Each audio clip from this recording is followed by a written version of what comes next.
thing, which is engagement really is, I think the most important thing to understand is engagement and engaging within your own community. One of those, so I work across all of London now, and I've just been working in Enfield quite a bit. Caroline told me to tell this story particularly, and it's about how you need as a community to start engaging with yourselves really on this type of topic.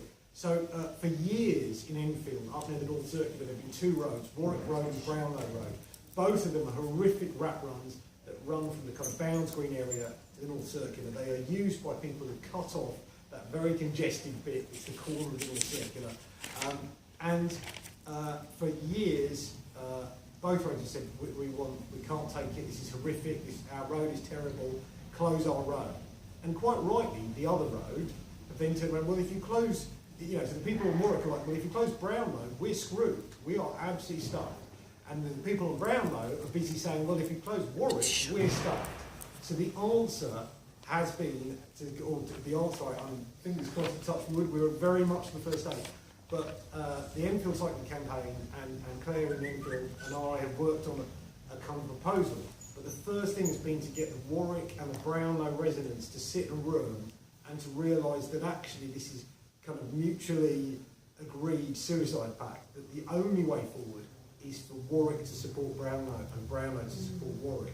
The way that you get the traffic out of your neighbourhood is by working together as an entire community.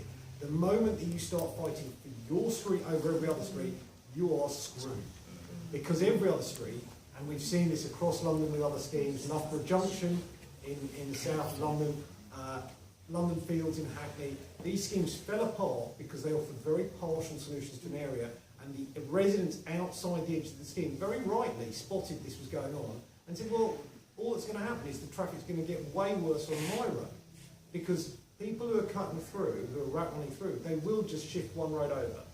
So you need to shift them out to the main roads. And again, let me repeat, the experience, it's not just Waltham Forest, this is a long established evidence base that says you shift people out to the main roads and the traffic then doesn't go up on the main roads. It doesn't go up significantly, it basically goes up for a little bit, things get a bit chaotic and it settles back down. Meanwhile, that entire area is gone. So you have to work as an area. If you work for your street alone, the streets two over will very rightly spot what's going on and say, no, I'm not having that, no. And the whole scheme falls apart. So you start by having a conversation as a community to make all your streets collectively, not just one street, but all your streets. That is really incredibly valuable advice, because we've got a situation in Islington where there's the big change coming to Highbury Corner, where they're trying to take out the one-way system and the roundabout system, and there will potentially be some road closures around Highbury Fields, and if those happen, then the other roads through Highbury Fields, and I'm thinking about Fieldway Crescent and Balbeck Road in particular, would potentially experience more traffic. But if we are dealing with those roads, we also have to deal with some of the roads a bit further north, like Gillespie Road and Drayton Park, which are the other way that people could divert to cut from Holloway Road to Blackstock Road. So that thing of actually taking the whole area and get everyone working together is, I think, is potentially going to be key for us in Islington to kind of make those networks and make sure that we don't end up just creating a battle between people on one street and another. I certainly went and visited Enfield over a year ago to do an air pollution meeting, and I encountered people from Brownlow and what was the other one? Warwick Roads.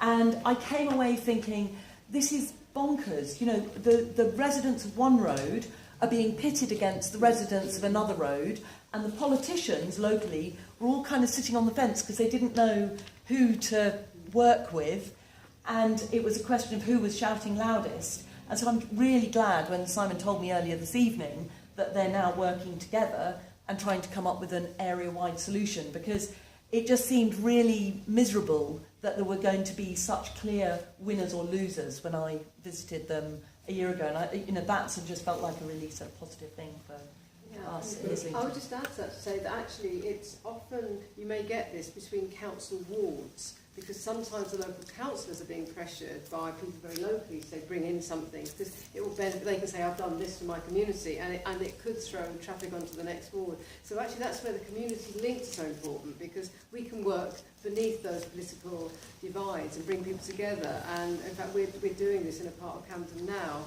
where we almost had a tit for tat. One scheme got turned down, then lo and behold in the next ward had their own one. So we were actually saying, even though some of us would have benefited by that, saying no, let's think about this holistically, because otherwise you're just going to you're going to do the thing that you were complaining about to someone else. So you're so right, it's about talking. Often it can be around schools or other things where people are working across those nominal boundaries to think about what do we want together. So to find the obvious places to get together and have those conversations, definitely. Should we let people ask some questions? So let's have some hands up so that we know what's coming. Okay, I'm gonna start over here with Ernie, and then was it Jules? Did you say yes? And then Chris. Thank you. We can actually go back to that picture. A few years back on Orford Road, working with UCL, Mapping for Change, I actually put the nitrogen dioxide tube up on there. That was good. No, it was gone just for 1 month. So I'm not sure if they've done any monitoring since then. But while I was doing that, I was very conscious about the business there. And I know there was some uproar from businesses, and then they are also part of the community. So how do you engage them? How do you get them on side? And how do you communicate the benefits to them? And if I can just also add, link it up to potentially Enfield. One day I kind of walked into the Royal Court of Justice just to see court in action. And it just happened to be that there was someone from Green Lane's businesses presenting a case against, the Green Lane and Enfield in the Holland program as well. So how do we get them inside? And one cheeky other question, if I can add. Right now, Islington Council is got scrutiny on in the health area on air pollution. So soon they're going to be asking for recommendations that they will then move to the executive. So what is it that we should try to get into those recommendations to make that sort of shift forward? That's three big questions. That was business, scrutiny, air pollution recommendations. Yeah, so businesses in Orford Road, it was quite a mixed picture initially, and I think it was largely as a result of the scheme coming in very rapidly. There was a trial, a pilot scheme, if you like, for 3 weeks. And it did create quite a lot of division in the community. It's probably easier for shopkeepers to identify with. In a community, the people are upset, they're normally very vocal. The people who are okay with stuff are fairly quiet, which is just classic around change and around how people respond. And so actually I think the businesses probably picked up on the fact that they were getting a lot of noisy anti-stuff, and actually they weren't really hearing the people who were in favour. And so they probably tended to side, there's a tendency to side with those customers coming and mouthing off about it. And I think, I won't go into any details, but early on, no, I think it would be unfair, but early on certainly there was quite little pockets of businesses who were really quite upset because they thought all their customers, or most of their customers, drove there. Leibridge Road, for example, a similar, much better engagement exercise the council mounted. They surveyed all the businesses. Where do all your customers come from? Over 65% arrive by car. They actually surveyed people on the street. How have you travelled here? 20% have travelled by car. So this is classic across the world. Businesses really think a lot more people travel by car. And so there's lots of misunderstandings at the level of business, and the council's engaged much better over Leibridge Road, which is a much longer, quite big scheme, really good engagement policy. So what we saw in Orford Road is not representative, I think, of how, if you engage carefully with businesses, what can happen. But what I will say is one individual who was extremely, really against, and to be honest, a bit of a pain in the neck, did about a year ago come up to me in the street and say, I'm really sorry, I've got this really badly wrong. And that, all credit to him for acknowledging that. So I think, it's easy. I think when change comes in, sometimes human nature is just saying, no, I'm not interested. I don't want to know this. It's too much. And I'm a business. I don't know what's going to happen. I might lose revenue, a lot of revenue. It's a risk. It is a genuine risk. I think the simple we see across London, it's a big business increasingly gets cycling, particularly. So not just we're not just talking about low traffic neighbourhoods, but we're talking about, for instance, there was massive support from big blue chip companies for the east-west cycles on the highway. There is increasingly property developers understand that cycling is a good thing, walking is a good thing, etc. So, you know, we had the cycling commissioner, Andrew Gilligan, famously said when he went and visited Enfield, he said he could not find a walking or cycling car reduction scheme that had negatively impacted on businesses. So on a big level, the picture is generally people are getting it more and more, but small businesses, I think it's fair to say, you know, particularly in the current trading conditions, which are really tough, they're scared, and they're scared of change and they struggle. And I think there is also an element, I think Paul, you know, intimated about this, but there is an element where some businesses, they kind of feel like it's their turf, it's their patch, and they're used to what's there.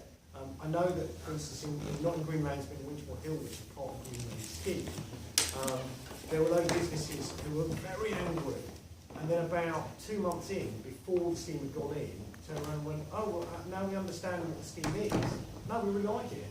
And they'd kind of, you know, posted the windows, they'd gone out and attacked the council, and then when they kind of started realising, and the council started engaging, so I think engagement again is massively key.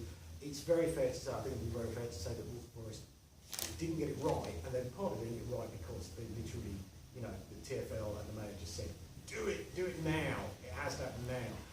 So it was a very truncated period of time that they had to do stuff. But yeah, it is also, there is a piece of work, I think, with any big scheme that affects a lot of businesses, there's a piece of work to do to talk them through it, walk them through it, because they do think, they overwhelmingly, every small business person thinks that everyone arrives by a car. I mean, just to add, in Leabridge Road, which is a really long road with an awful lot of retail on it, council officers have been to multiple times to each business to say, what do you need in terms of deliveries? You know, we're going to take this parking spaces outside your shop. What do you need us to do in order for it to make your business continue to run? Well, yeah, we can put parking around the side there. There's all sorts of things you can do to help allay those fears. So the quality of engagement and really listening to businesses and really working with them is really important. As a result, we've just not seen pushback against that scheme. No. Despite the fact that it's actually spending more than half of the total budget it's a massive scheme. of the Forest Mini Holland Award. It's a huge scheme. It's the one you will all know eventually, not this. Yeah. Not Yeah. Road. This is the one that you'll be known for. And actually engagement so really not seeing pushback. Yeah. And the main roads, that's the key, because if you take the social justice point of view, the side roads are more likely to have people who are, you know, reasonably well off, and the poorest communities tend to be living in flats above shops on the main roads, and that's where we need to really make the changes so that making this kind of change to our city feels socially just as well. Absolutely. And of course that's difficult, isn't it? Because we're talking about putting more vehicles onto the main roads, although we have explained traffic preparation a lot of times, but if you don't provide for low emission transport modes on those main roads, walking and cycling, you don't improve for that, invite that, make that quality and give priority to those, you can't hope to. Well, I think it's also really important to point out that I think Paul glossed past it very briefly. Orford Road, it has now one currently empty shop, but that's only because they're just letting it out again. But for the first time in 15 years, for a long period of time, it had no empty retail. Before that, there would always be 2 or 3. Footfall, you know, is insanely through the roof. I mean, absolutely massively through the roof. And businesses moan. That's the other thing. Is, you know, I had a conversation with a publican who shall remain nameless, but who's very moany about the schemes. And he said, and I said, well, you know, like there are loads more people in your pub, and he's like, well, none of them drinking. And I'm like, well, okay, we have delivered. The scheme has delivered a huge number of people, probably triple the number of people that you had before in your pub. If you cannot sell them booze in a pub, that's not the scheme's fault. so you know, people will moan, even despite doing great things. Now, look, I'm aware we've got lots of questions, but Ernie, you had asked one question about air pollution solutions. Can we have just... I have got, a point on that, is that right at the moment, Waltham Forest are just started a consultation on a 38-point air quality action plan, so that's working with their contractors and key stakeholders across the borough, and it's public consultation at the moment, and it's a public document, so they have got a plan in place. There is air quality monitoring that goes on. A lot of it has stopped because of cuts over in the last decade or so, but there is air quality monitoring going on. There is an air quality officer, and councillors like Clyde Lopes, who we saw earlier on, he's one of those people who's taken direct action. He's out there running no anti-idling events outside schools, and with other councillors, and so there's definitely direct steps going on there. It's not purely cycling and walking, they're also looking at broader strategies. As I say, there's a 38-point plan out of consultation right now. Oh, so we could look at that and that. Yeah. No, did you want to add? I was just saying about health. You asked about health. Air pollution hits the youngest and the oldest most. And so that's why what we're now pushing for is to establish healthy school streets outside as many schools in the borough as possible. And it is possible on the majority of schools. And that is worth doing. It's very hard for councils to say no to protect the health of children. So it's definitely a way, and they can have an impact, not just for those schools, but because of the surrounding traffic. The other thing to look at is also where you get older people, because actually more older people die as a result of accidents, too much traffic and pollution than anywhere else.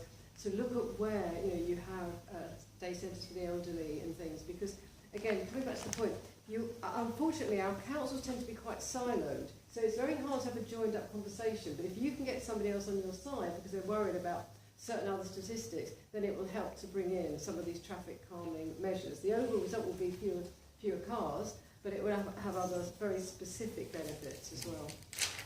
I was just going to say very briefly, fewer cars. Really, it boils down to fewer cars. Yeah. As far as I'm concerned, there are many causes of pollution, and pollution is a very complicated subject. But if you cut the number of cars on the road, you cut pollution. It's a very direct link. We can talk about wood burning stoves, we can talk about construction sites, we can talk about pollution eating pavement slabs, we can talk about all sorts of stuff. But essentially, if the council is unwilling to work directly and measurably and really concretely to cutting the cars on its road and the journeys that are made by car, then really everything else is just kind of messing about around the edges. Go for the cars, get the cars. It's clear. Jules. How long has it been since Waltham Forest Council have actually been working with you? So We sowed the seeds back in about 2007, 2008. Yeah, About 10 years. so basically, I think one of the things that we haven't talked about tonight is that particularly Paul, Dan and I particularly, I think, we've worked with the council a long time, and that journey, that relationship has changed dramatically. So we started with a council who viewed cycling as putting one of those ASL boxes at the front of the traffic lights. That was job done as far as they were concerned. And it has been a long journey. We've had to work very hard with them, and they've had to work very hard with us. And along that journey, there's been a whole series of staging posts. But really, it started in 2007. By 2012, we got them to a point where they were willing to do really concrete actions, and they understood there was a problem, but they didn't really have lots of money. And then 2013, they won the Mini Holland bid. And so then from 2013 onwards has been when the money started coming in bigger amounts. But the other thing that's really important to note, and this is the great thing about low traffic neighbourhoods, they're incredibly cheap. The village scheme that Paul has shown you pictures of, that's quite an expensive low traffic neighbourhood because they went to town on the public realm. So there's planters everywhere and there's flowers everywhere and it all looks wonderful. But the next village over that is actually more radical in terms of the number of cars it's displaced, in terms of the number of filters that's gone in terms of the size of it and the scale of it and the ambition of it, is actually massively cheap. And it's massively cheap because all they did was stuck some bollards in the road. That's pretty much it. Get tree pits as There's a few tree pits, there's some planters, it's nice, I like it, but really the removal of the traffic was the big win, and the removal of the traffic involves digging a hole in the road, right, putting a bollard in, and then doing that 4 times. And that's it. And so these schemes are incredibly cheap compared to other, obviously. Yeah, second question, go on. Can we measure the air quality ourselves? We can. That's what Dee's been doing, and we did in Islington, in fact in Highbury. If you're in Calabria Road, we did the first citizen science project in London in 2011. I did it with Andrew Meyer, who's not here at the moment.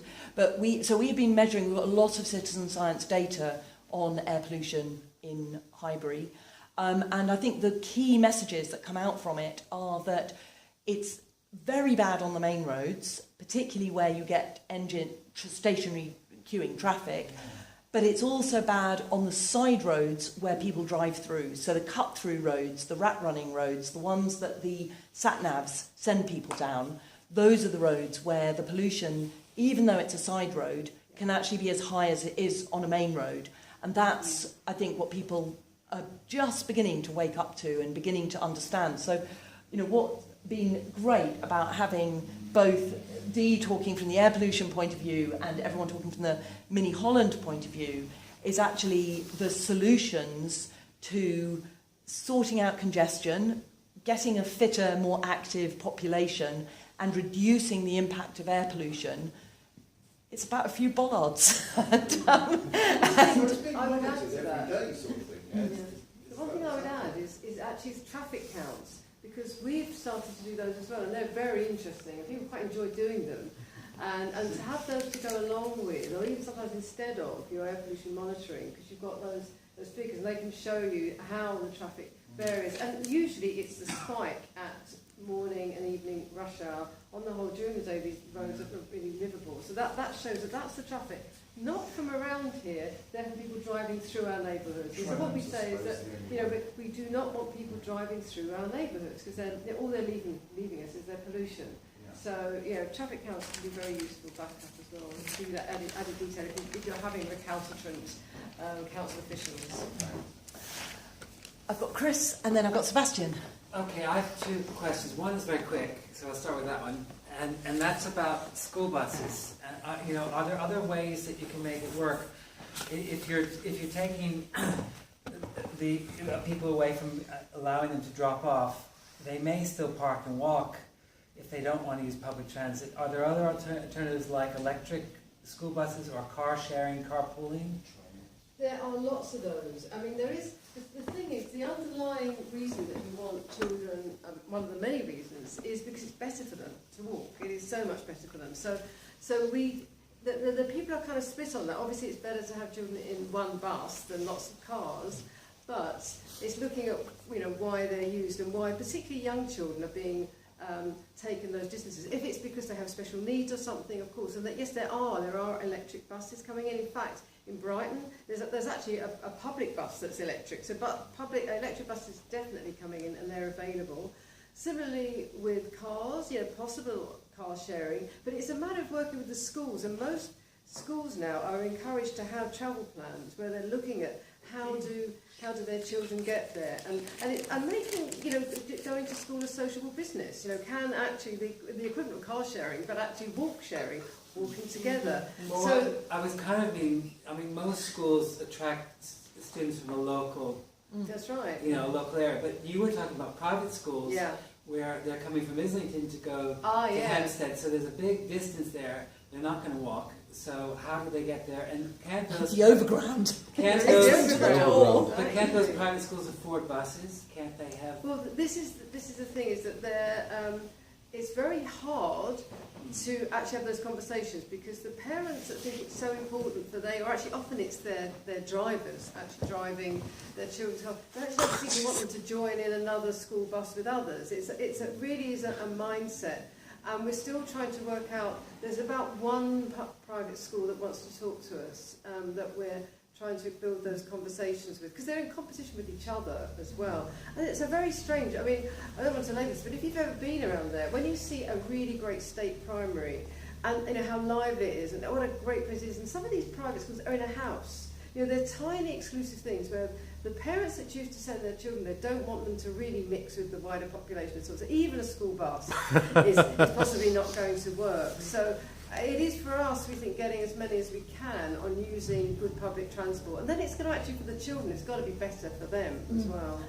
I know Simon wants to come in, but the one thing that I would also add is that the exposure to pollution inside a car absolutely. is much, much higher than the pollution for the people walking and cycling around. So that would seem to be the key thing to tell the people who are driving their kids to those Hampstead and Highgate schools. But I was going to say soft buses is the simple answer for this. So firstly, we know that around half to over half of the particulates that are released are from braking and tyre wear and stuff like that. It doesn't matter whether they're electric or not, you're still going to get those particulates. Secondly, inactivity is a gigantic issue in London. It dwarfs pollution. I don't understand, I don't know why pollution has become this hot button topic that everyone cares about. And I care terribly about pollution, I'd be clear about this, but inactivity is killing orders of magnitude more of us than pollution is. Pollution kills 9,600 approximately people a year early in London.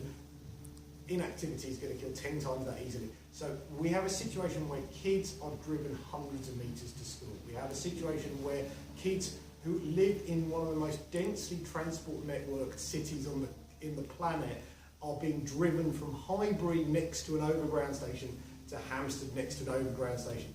This is insane. This is absolutely insane, and the bus is not the answer to that. When you ask kids, and both Sustrans and Living Streets have done loads of work on this on school plans and stuff like that. When you ask kids what they want to walk, cycle and scooter to school. Overwhelming majority of kids, private school, public school, they want to do that. They don't want to be on a bus, they don't want to be on a tube, they want to be walking, cycling, scooting, yet overwhelmingly they're not. And they're not because parents are scared of road danger, that the parents are causing because they're in the cars. This is an insane circular system. We have to enable more active travel, we have to enable people to get out of the cars, and we have to stop encouraging people to be in the cars in the first place. I'm all for buses, so when I say stop buses I was being slightly flippant, but I'm much more for trains, and I'm much more for walking, cycling and scooting, and I'm much more for actually getting people to do stuff in a more positive way, because if they're on a bus they're still soaking up all that pollution and particulates. They're on a train as well, actually, to be frank, but they're not getting activity out.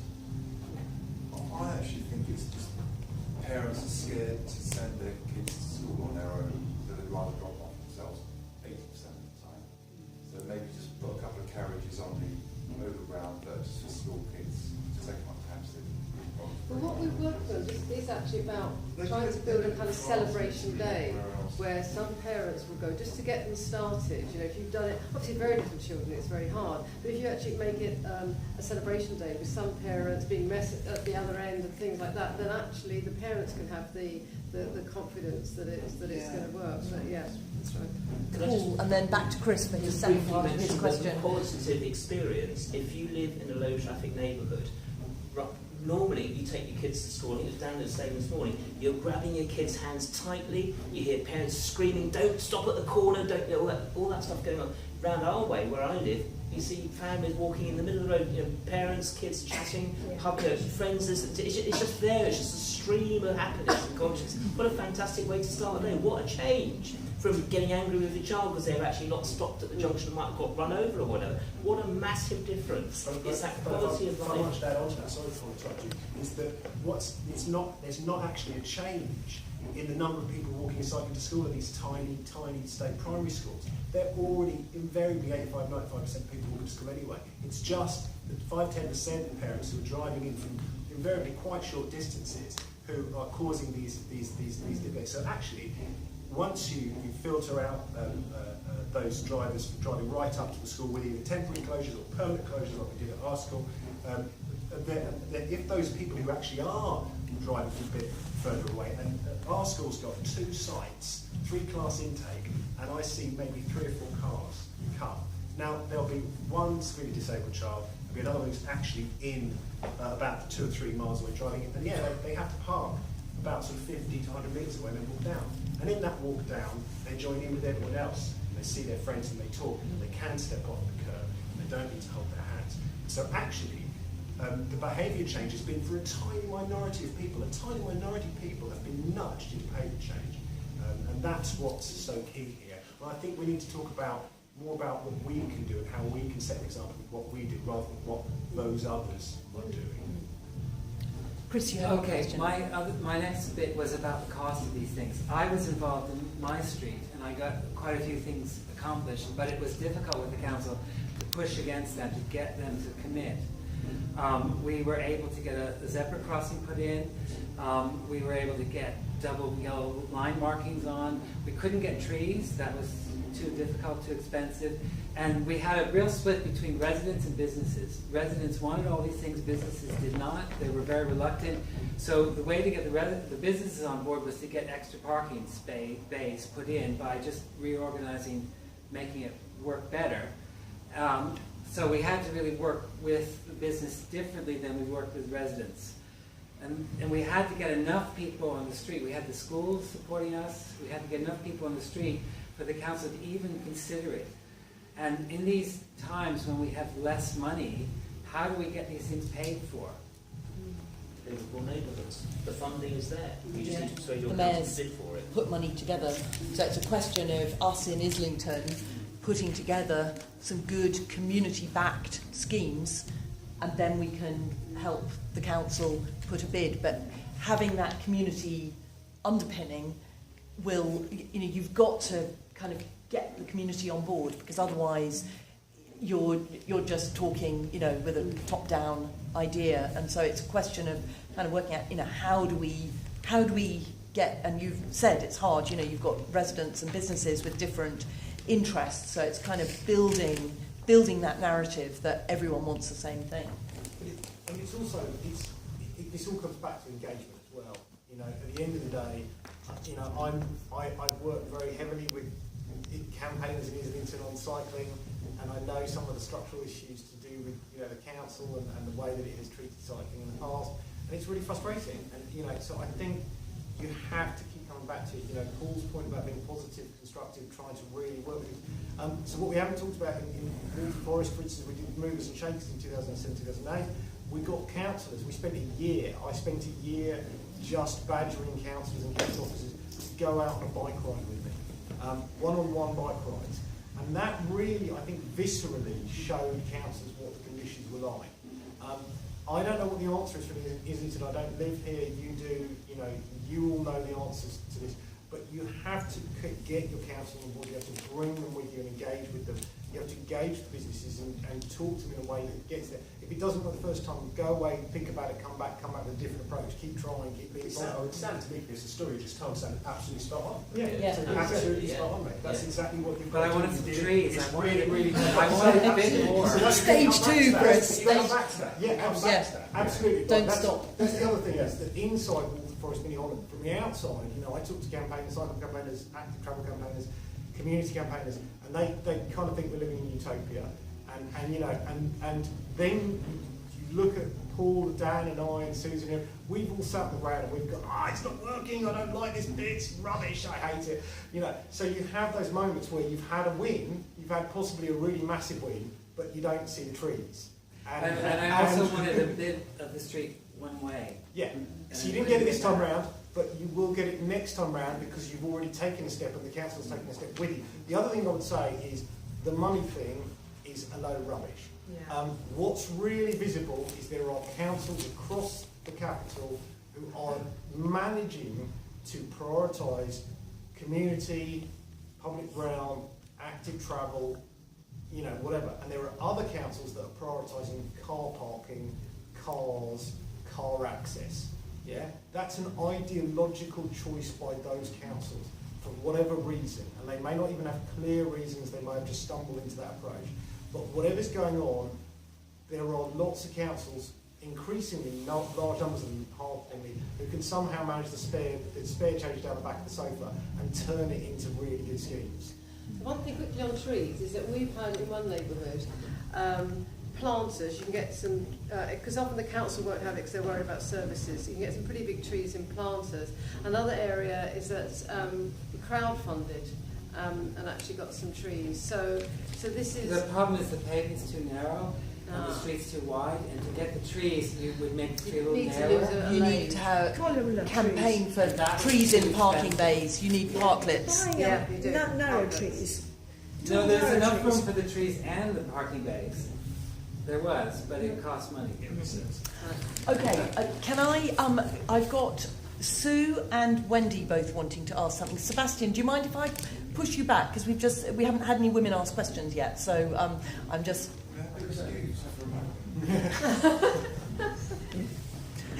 Anyway, Sebastian, I'm just bumping you down the list. Sue. I'm just wondering, Caroline, if you've got some suitable little villages in Islington in your eye for this. For this? Yeah. Have you identified some? Well, I've identified areas. one area, which is what I call the Highbury Diamond, which is from Highbury Corner. I can. So the Highbury Diamond is from Highbury Corner down here, and then it's kind of up Holloway Road, sort of along the railway tracks to Finsbury Park. So you've got Arsenal kind of Stadium, sort of back here, probably. And then you've got St Paul's Road, and then you've got St Paul's Road, Highbury, so that's going off to Hackney. And then you've got Highbury Grove, Highbury Park, and Blackstock Road, which sort of goes. So it's a slightly, it's not quite a diamond, but it's sort of a diamond. So it goes up to Finsbury Park. This is the Holloway Road. But if you look And the ways through it, there's Highbury Fields is sort of here, and you've got Fieldway Crescent, well, it's totally out of scale, but Balbeck Road, and then you've got Drayton Park, which kind of comes sort of, where does Drayton Park go? Someone. Well, it's kind of like that's a sort of right angle. It's kind of, you've got Gillespie Road along here, you've got sort of, yeah, this is really badly put on Drayton Park, and then you've got Obert Park, and you've also got Martineau Road, and then Highbury Hill kind of. So this is totally terribly drawn, but basically those are the ways that you can get through the main roads, and those are the only ways through. And this down here, which is Highbury Corner, is about to have a massive Transport for London scheme, and there's a little road, Corsica Street, that goes in here, and there's also Highbury Place that comes out here, and those are both likely potentially to be closed, although we don't know yet because they haven't yet published the plans. So if those two are closed, then it means that all the traffic getting into this whole network of streets around here comes through Fieldway Crescent and Balbeck Road. And those streets are really, and Fieldway Crescent, there's also Horsell Road and out through Ronalds Road. So there's a little kind of in this way and out that way thing going on. But basically, those streets around, which is in my ward, are really feeling the pressure. But I realise that we've actually got to work with the people in these streets if we're going to sort it out, because otherwise we're going to get that thing where these people will then think, we're going to get all the traffic, and that's unfair. How many wards is that? This is 2 wards. It's 2 wards. So it's Highbury West and Highbury East. And is it all of Highbury West in there? No. Or it's partial? Highbury East continues over here. Highbury West continues over. So it's difficult to say how many people live within that off the top of your head. Is it 5,000 or 10,000? It looks like quite a big area. It's definitely 10. It's definitely 10 to 12. It's a big. It's probably about 12,000. Yeah. It's a really good big chunk of people. So I was going to say, I'm just going to do a very brief plug. There is a low traffic neighbourhoods briefing coming out by co-authored by London Cycling Campaign and Living Streets. I really hope it gets out very soon. But one of the things we talk about some of the details of how you do this, how you actually do this. So for instance, try and keep it to 1 kilometre square or 15 minutes walking, basically, radius. If you go bigger than that, people start driving internally inside the cell, things like that. So there were just simple rules. So you're going to have to have kind of small villages and join them up, rather than trying to have one big area. Everyone So we could separate this into 2. Well, although then you have to think about what the road is, that the boundary road is, and how you deal with that. Yeah. So it may be that you end up with a 2 kilometre square village because that's just the way it works. So you have to kind of roll with what you have on the ground. But I have not been able to, unless you allow Gillespie Road to continue to carry ridiculous quantities of traffic, which would be obviously ludicrous. But it may be, for instance, and again, this is the technical stuff, but it may be that, that you say there are 2 roads on here that are kind of main roady already, and we just can't do it any other way, so they become one way each way, and you have 2 parallel one-ways. That cuts the traffic on each road, but it means that you might get faster traffic on each road. It's not by any means an ideal. My approach would always be close the wholesale down and do it properly, because otherwise you just get all sorts of issues. Yes. But we're living in a real world. It's about what you can achieve from the council. But it all starts. You start with a Google map. You look at a Google map. You can tell very quickly what your boundaries around your cell are, and then you have a conversation inside that cell. And maybe that conversation ends up with a not perfect scheme. But let's start with the utopia and then compromise a bit. Yeah. Wendy, you had a question. I think you might have asked the question already. It was just in the spirit of the converted falling the hardest. So you're very anti-people. Have you interviewed them? Have you got their things in a nutshell of what converted them? Are they proselytising that for you? Are they happy to come forth and say, you know, I admit I hated it, but actually this changed my mind? Or when that happened, or when I realised, I mean, you yourself said you realised, embarrassingly, you were using your own car rather a lot. When you took the counsellors for a one-on-one bike ride, are they prepared to sort of say, that they're feeling, this is how they feel about bikes? I keep meaning to dig it out. I was told about this study and I keep meaning to dig it out. There's an amazing study. I read about it and I've lost the link somewhere. There's an amazing study, I think it's Chicago, a housing project in Chicago that was suffering hugely from crime, drug dealing, disorder, and they closed some roads in the housing estate. And they interviewed, some sociologists interviewed the people before the road closure, then a few months after, then 2 years after. And what was really interesting, and I think this absolutely plays out in the Forest, is the people who were incredibly angry about it. They thought this was going to be a disaster, they thought this was going to be terrible. When it was a massive success, it massively regenerated the entire housing project. The drug dealing stopped, gangs moved on, etc. When it worked, 3 months later they were like, it's not working, it's a disaster, it's terrible. 2 years later they were saying, well, it's always been nice. It's always been lovely. And that's what we see in Waltham Forest. It's great to hear the birdsong, isn't it? It's lovely. Yeah, you were screaming at me in the street about how I had caused the end of the world a year and a half ago. Now, but I want to hear the voices of the people that were very hard to convert. They don't tell you they're sorry. It's amazing. Paul's had one. Very unusual. Paul's had one, but they don't say they're sorry. They don't say that they were wrong. They generally just move on. I mean, what I'd say is there's a very tiny hard core. I was at a public inquiry a week ago over a 30-metre section of alleyway just down the road from where Susan lives, which was all about the council should have applied to Secretary of State to allow cycling through it, and they hadn't gone about the process the right way. And there's a very small number of people, a handful, who have really brought this to a head. They are hardcore, really seriously against Ninny Holland in principle. They're a tiny, tiny minority. They're probably never going to change. They've really dug their grave seriously deep.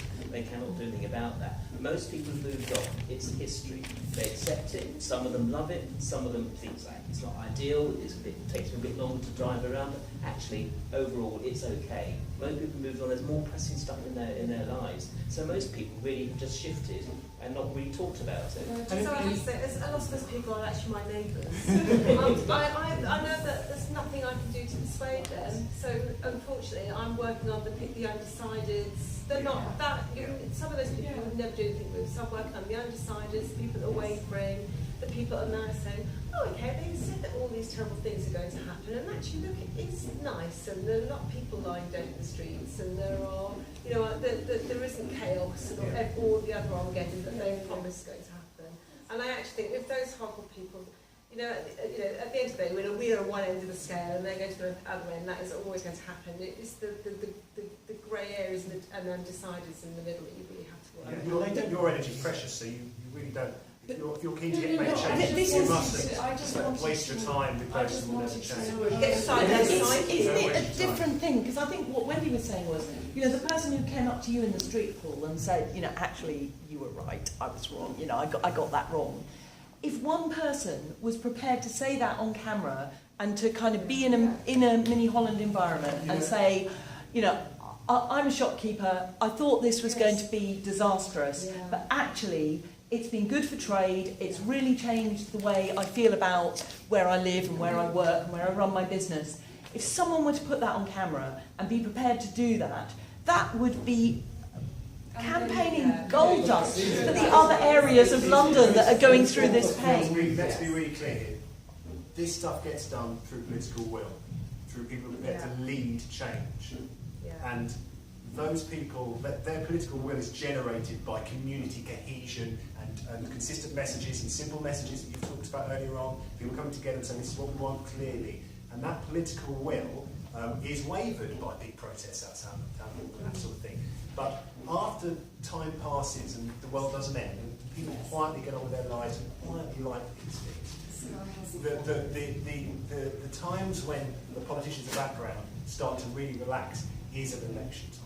Now, we had a by-election last year in a ward where one of our ward councillors very, very sadly died, and they had a by-election in a mini-home ward, or a ward that was adjacent to a number of fairly radical traffic reduction measures.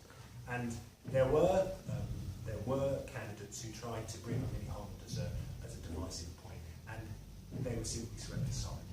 People voted, and the Labour candidate who was part of the cabinet group who supported the mini-home scheme, there was no great upturn, there was no great protest vote. It simply didn't happen. And so those people at the top who provided political will said, actually, I think we've done the right thing here, and we're going to continue to see this through. We've had senior politicians say to us in recent times, we will see this through to its logical end. And what that means is where we've got residents saying, hey, we want it in our area now, we're hearing the support for that. And so it is about funding. And, to talk about funding, which we talked about earlier on, transport plans and highways teams are excellent at finding funding. I've never had a transport plan say to me, I don't know where we're going to get money from. They'll say, we get it from here, this section, that section, here, we'll get it, we'll find it. They're No, and I realise I just wanted an aid to show Islington shopkeeper that this was this guy's person. Come to Wolford Road. Come to Wolford Road. What we're saying is, this is kind of, you just a little clip on social media that can be shared with shopkeepers who are worried. From a shopkeeper who was worried, who has actually lived through it and said, this is actually not so bad as I thought it was. We'll keep asking for that. But you said the word phrase gold dust, and it is like gold dust. And the reason why it's like gold dust is because people really do not like saying I was wrong. the simple so the people ask about council. I have a feeling you can make everybody. I wish it doesn't seem to work that way. If it did, London would look very different. I'm sure Caroline would say exactly the same as well. So there is a real issue.